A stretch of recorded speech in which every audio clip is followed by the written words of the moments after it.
roasted apple crostata with pecan crumble on top is the perfect dessert.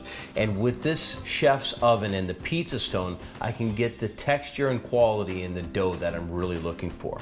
Just 6 simple ingredients, and now that my dough has rested, I can begin to prepare this delicious dessert.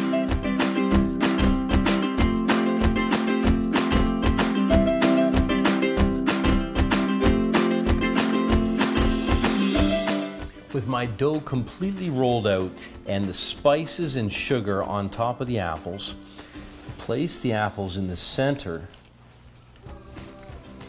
and then very simply, gently roll up the dough along the edge, pull it over and twist.